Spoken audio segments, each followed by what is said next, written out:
Alors, la CGT s'est dotée d'un collectif de lutte contre les discriminations LGBT et de lutte pour l'égalité des droits depuis une vingtaine d'années. Ce collectif est composé de camarades qui sont issus des organisations de la CGT. Ce collectif aide les organisations de la CGT au quotidien pour lutter contre les discriminations au travail précisément, mais pas seulement, de rendre la visibilité des LGBT dans la vie et au travail, les aider dans la plupart du matériel est disponible en ligne sur le site de la CGT.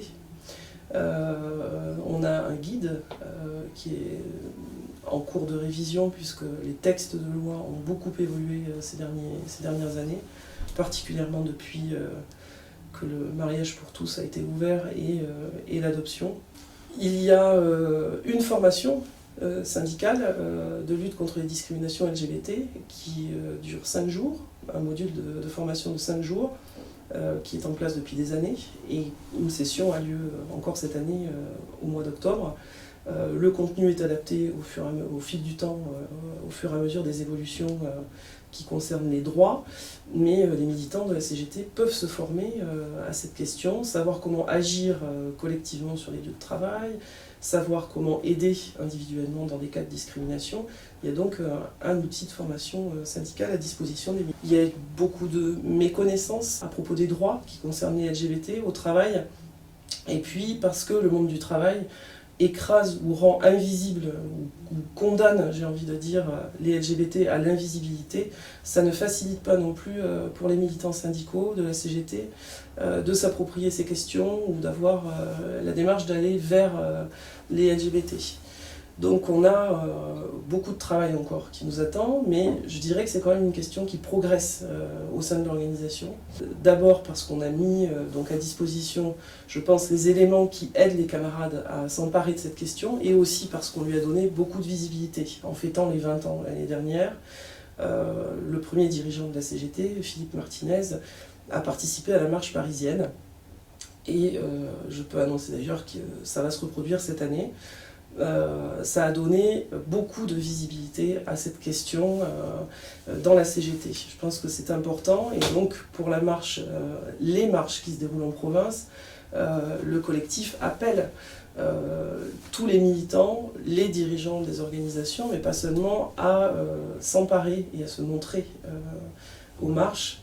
Je pense que c'est une façon d'entraîner toute la CGT dans cette aventure. La présence de la CGT à la marche parisienne, francilienne, va se traduire par la présence d'un char de militants de la CGT, des camarades de l'Union régionale d'Île-de-France. Je disais donc que Philippe Martinez va y participer pour la 2e année consécutive. Et puis on appelle de nombreux militants de la région Île-de-France à se joindre à cette marche. Un appel est lancé par l'Inter-LGBT, auquel cette année la CGT se joint.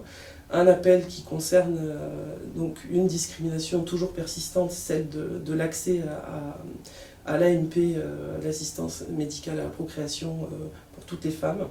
Et donc la CGT est signataire de cet appel cette année. Donc c'est une année pour l'avancée d'un droit supplémentaire qui donc revêt une importance particulière. Donc on appelle les militants de la CGT à se joindre au cortège le samedi 29 juin en masse.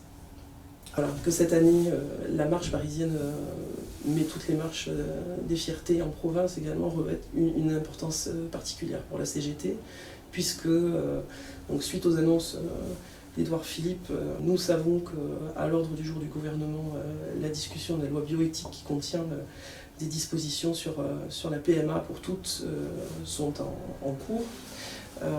La CGT est signataire de l'appel pour la PMA, et le débat se lance au sein de l'organisation.